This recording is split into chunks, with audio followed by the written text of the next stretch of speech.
지금 이 순간 여러분 곁에는 겉으로는 멀쩡해 보이지만 속으로는 여러분을 갉아먹는 사람이 있을지도 모릅니다.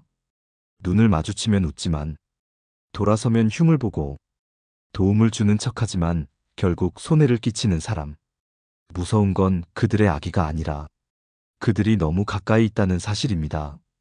여러분은 그 사실을 알아채셨나요?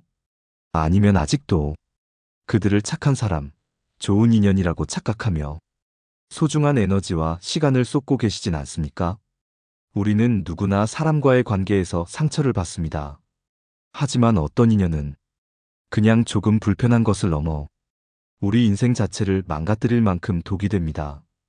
그들이 하는 말은 상처처럼 남고 그들이 없는 자리는 오히려 평화롭습니다. 그런데도 우리는 그들과 계속 연락을 하고 만나고 배려하고 이해하려 애쓰죠. 왜일까요?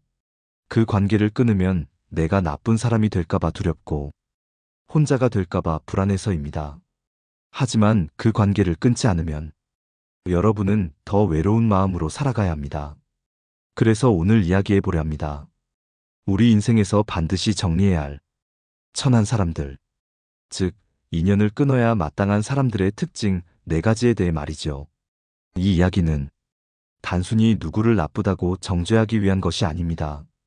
여러분이 진짜 자신을 지키고 인생을 지혜롭게 살아가기 위한 기준을 세우기 위한 시간입니다. 어릴 적부터 가까웠던 친구가 있었습니다. 이름은 송지훈이었습니다. 고등학교 때부터 함께 야간 자율학습도 하고 취업 준비도 같이 했던 사이였죠. 저는 어렵게 회사에 취업을 했고 지훈이는 조금 늦게 취업했지만 늘 연락하며 서로의 근황을 나눴습니다. 문제는 지훈이가 점점 제게 조언을 구한다며 하루에 몇 번씩 전화하고 야근 중에도 계속 톡을 보내는 일이 많아지면서 시작됐습니다. 그런데 이상한 건 상담을 요청하는 것처럼 보이지만 제 말을 듣지 않는다는 점이었습니다. 너는 원래 잘하니까 그런 말 하는 거잖아. 형은 능력이 되니까 그런 결정을 해도 되지. 처음엔 격려로 들렸습니다. 하지만 그 말은 점점 제 결정과 생각을 깎아내리는 도구가 되었습니다. 심지어 어느 날은 제 직장 상사의 흠을 우연히 알게 되었는데 지훈이가 그 이야기를 사석에서 농담처럼 꺼내더군요. 저도 말문이 막혔습니다. 그 순간 확신했죠. 지훈이는 친한 척하면서 나를 끌어내리고 있는 사람이라는 걸요. 여러분도 혹시 비슷한 경험 있으신가요? 분명 말을 할 땐 웃으며 응원하는 듯하지만 결국 마음에 찬물 끼얹는 사람, 절친이라는 이름으로 속을 갉아먹는 사람, 그런 사람이 있다면 그 인연은 반드시 정리하셔야 합니다. 공자는 벗을 가릴 줄 아는 것이 지혜요. 벗을 끊을 줄 아는 것이 용기다라고 말했습니다. 그 관계가 오래되었든 감정이 남아있든 여러분을 깎아내리는 사람과의 인연은 정리하는 게 맞습니다. 이번에는 그렇게 관계를 정리해야 할 사람들의 첫 번째 유형에 대해 더 깊이 이야기 나눠보겠습니다. 첫 번째로 반드시 정리해야 할 사람은 여러분의 선의를 당연하게 여기는 사람입니다. 어느 날 62세의 김경자 어르신이 제게 찾아오셨습니다. 오랫동안 혼자 살며 틈틈이 이웃들에게 반찬도 나눠주고 경로당 행사 있으면 직접 도시락을 만들어 가던 정이 많은 분이셨습니다. 그런데 그날따라 경자 어르신의 얼굴은 유난히 지쳐 있었습니다. 눈빛은 흔들리고 손끝엔 미세하게 떨림이 느껴졌죠. 그동안 도와드렸던 분들이 이젠 고맙다는 말도 없이 이건 왜 안 해주셨어요? 오늘은 안 갖고 오셨네요. 이런 말만 해요. 경자 어르신의 목소리는 떨리고 있었습니다. 그분들이 처음엔 진심으로 감사해하던 사람들인데 이젠 고마움보다 기대와 불만이 앞서는 사람들이 되어버렸다고 하셨습니다. 경자 어르신은 말했습니다. 내가 사람을 잘못 키운 걸까요? 그 말에 저는 고개를 끄덕일 수밖에 없었습니다. 우리가 흔히 착각하는 것이 있습니다. 선의를 베풀면 언젠가는 돌아온다고 믿는 것이죠. 하지만 현실은 다릅니다. 선을 반복하면 그건 그저 역할로 인식됩니다. 그 사람이 할 일이 되고 안 해주면 비난의 대상이 됩니다. 경자 어르신의 이웃들처럼 말입니다. 이런 사람들은 처음부터 나쁜 사람이 아니었을 수도 있습니다. 하지만 반복된 호의에 익숙해지고 그 호의를 하나의 권리처럼 느끼게 되면 그 순간부터 인간관계는 균형을 잃게 됩니다. 여러분 주변에도 혹시 이런 분이 계시지 않나요? 처음에는 조심스럽게 부탁하지만 점점 그 부탁이 커지고 어느 순간 왜 안 해줘요? 라는 말이 습관이 되어버린 사람. 그들은 여러분의 착한 마음을 자신의 편의로 이용할 줄 아는 사람들입니다. 그리고 그 이용은 여러분의 삶과 자존감을 무너뜨리는 시작이 되기도 합니다. 경자 어르신은 그 후 도움을 줄 대상을 신중히 골랐고 도움을 줄 땐 반드시 선을 그었습니다. 그랬더니 놀라운 일이 벌어졌습니다. 진짜 고마운 사람들과의 관계는 더 깊어졌고 이용하려던 사람들은 자연스레 멀어졌습니다. 지금이라도 늦지 않았습니다. 여러분의 선의를 감사함 없이 받아가는 사람에게는 이제 미안해요. 이번에는 안 될 것 같아요. 라고 조용히 말할 용기를 가지셔야 합니다. 그 한마디로 여러분은 상처받지 않을 수 있고 진짜 인연이 누구인지 분명히 알 수 있습니다. 장자는 말했습니다. 선함도 그릇이 있다. 그 그릇이 넘치면 복이 아니라 재앙이 된다. 여러분의 선함은 소중합니다. 하지만 그 선함이 천한 사람에게 흘러넘치게 두어선 안 됩니다. 다음으로 정리해야 할 두 번째 사람의 유형에 대해 이야기를 이어가 보겠습니다. 두 번째로 반드시 인연을 끊어야 할 사람은 남의 불행에 위안을 느끼는 사람입니다. 겉으로는 걱정해주는 척하면서 속으로는 여러분의 실패를 보며 마음속으로 웃는 사람. 이들은 가장 교묘하고 가장 위험한 유형입니다. 얼마 전 55세 남성인 최성우 씨의 상담을 받은 적이 있습니다. 성우 씨는 작은 식당을 운영하는 분인데 가게를 시작한 초반엔 동네 사람들과 꽤 친하게 지냈다고 했습니다. 같은 블록에 있는 이웃 가게 사장님들과 서로 장사 정보도 나누고 행사 때는 함께 할인 이벤트도 했고요. 그 중에서도 특히 가까운 분이 옆 분식집을 운영하는 윤석진 씨였다고 합니다. 그런데 성우 씨가 손님이 많아지고 한 방송 프로그램에도 소개된 뒤부터 이상한 기운이 감지됐다고 합니다. 석진 씨는 겉으론 축하한다고 말했지만 어딘가 모르게 말끝마다 비아냥이 섞였다고 했습니다. 방송 한 번 타더니 바빠졌네. 이제 우리 같은 사람은 쳐다도 안 보겠지?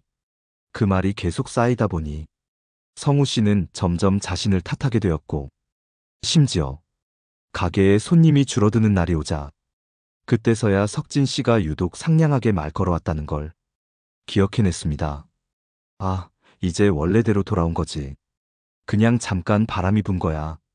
그 말은 위로가 아니었습니다. 그 말은 분명 성우 씨가 다시 내려온 걸 기뻐하는 뉘앙스였습니다. 여러분, 그 사람은 친구가 아닙니다. 진짜 친구라면 여러분의 기쁨에 함께 기뻐하고 여러분의 슬픔에 함께 울어줄 수 있어야 합니다.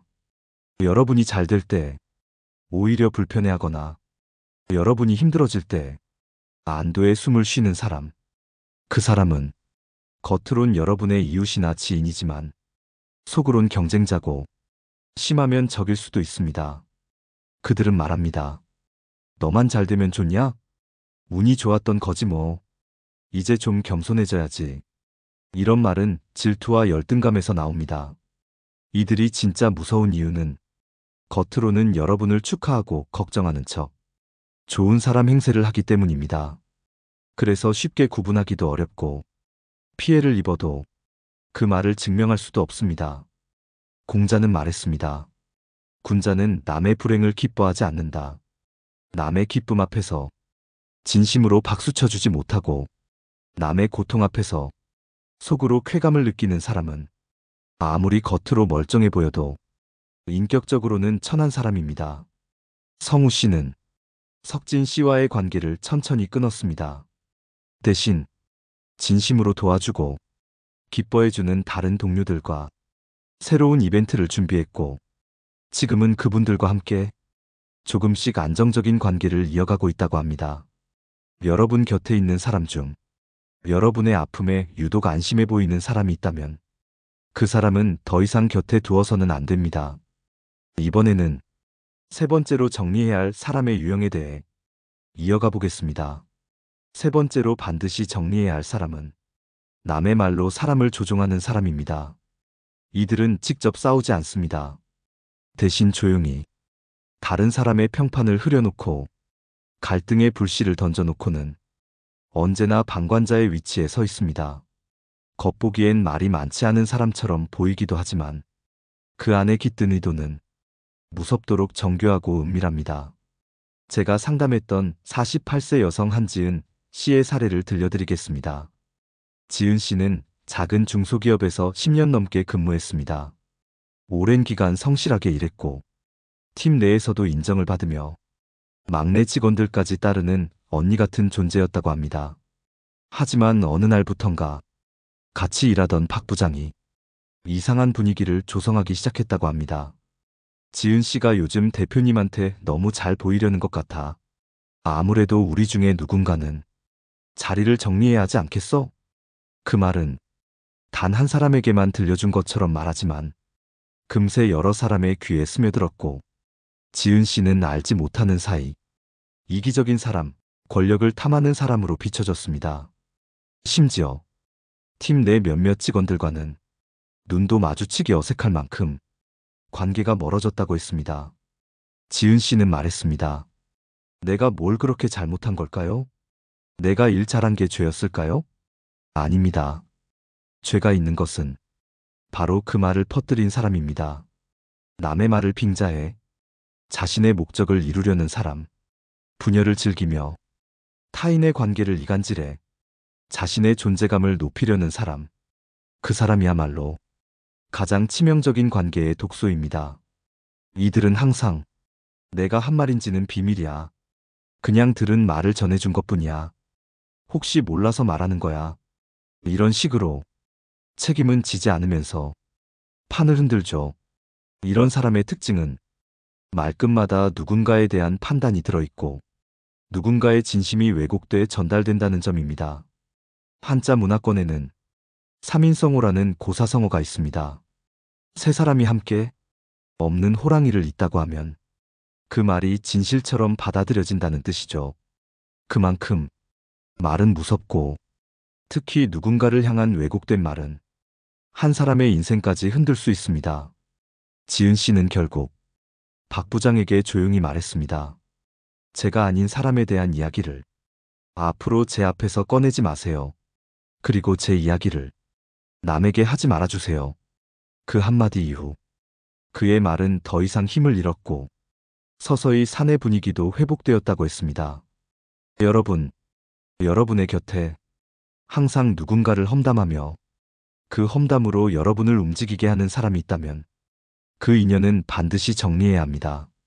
진짜 믿을 수 있는 사람은 남에 대해 말하지 않고 여러분 앞에서 다른 사람을 평가하지 않으며 여러분에 대해 남에게 침묵할 줄 아는 사람입니다. 다음으로 네 번째, 마지막으로 반드시 끊어야 할 인연의 유형을 함께 알아보겠습니다. 네 번째로 반드시 정리해야 할 사람은 여러분의 죄책감을 이용해 자신의 이익을 챙기는 사람입니다. 이들은 처음엔 여러분에게 피해자로 다가옵니다. 도움이 필요하다고 말하며 자신은 약자라고 강조하고 당신이 도와주지 않으면 자신이 무너질 거라 말하죠. 하지만 조금만 시간을 두고 보면 그들이 진짜 원하는 건 동정이 아니라 통제입니다. 그리고 그 통제의 무기가 되는 것이 바로 여러분의 죄책감입니다. 몇 해 전 60세 여성 윤영숙 어르신이 제게 눈물로 털어놓은 이야기가 있습니다. 영숙 어르신은 친동생보다 가까이 지내던 사촌 여동생과 평생 자매처럼 지내셨습니다. 돈이 부족하다는 동생의 말을 믿고 몇 번이고 생활비도 지원하고 심지어 본인의 노후자금 일부까지 빌려주었다고 했습니다. 문제는 그 돈을 빌려간 동생이 한 번도 먼저 연락을 하지 않고 가끔 안부를 물으면 내가 언니 덕에 살고 있어. 고맙지 항상. 이렇게 말하는 게 전부였다고 합니다. 그리고 나중에 다른 친척을 통해 들은 말은 영숙 어르신의 마음을 송두리째 무너뜨렸습니다. 그 동생은 언니는 돈 많아서 저 정도는 도와줄 수 있는 사람 이라며 다른 이들 앞에서 그 도움을 당연하게 말하고 있었던 겁니다. 더 놀라운 건 영숙 어르신이 조심스럽게 이제는 힘들다고 말하자 그 동생이 한 말이었습니다. 언니가 예전에 엄마 돌아가시고 나서 나 좀 외면했잖아. 그때부터 내가 언니한테 기댈 수밖에 없었지. 그 말은 마치 오래된 피처럼 영숙 어르신에게 죄책감을 심어주었고 그 죄책감은 다시 침묵과 복종으로 이어졌습니다. 여러분, 죄책감은 관계의 균형을 깨뜨리는 가장 위험한 감정입니다. 누군가 여러분에게 계속 미안함을 느끼게 하고 그 미안함을 이용해 더 많은 것을 요구하고 계속해서 당신 때문이라는 식의 말을 한다면 그 인연은 건강한 관계가 아닙니다. 죄책감을 들먹이는 사람은 여러분의 선택을 존중하지 않고 늘 과거에 묶어두며 당신은 계속 빚진 사람으로 남게 만들죠. 그렇게 되면 자기 삶은 점점 줄어들고 상대의 그림자에 가려져 희미해집니다. 영숙 어르신은 그 동생에게 긴 편지를 썼다고 합니다. 나는 너를 도우려고 했지. 속죄하려고 했던 게 아니다. 내가 너에게 준 건 돈이 아니라 내 시간이고 마음이고 노력이었다. 그걸 네가 의무라고 여긴다면 우리 관계는 여기까지다. 편지를 전한 이후 동생과의 인연은 끊겼지만 영숙 어르신은 오히려 마음의 평화를 얻었다고 했습니다. 죄책감은 지켜야 할 대상이 아니라 정리해야 할 감정일 수도 있습니다.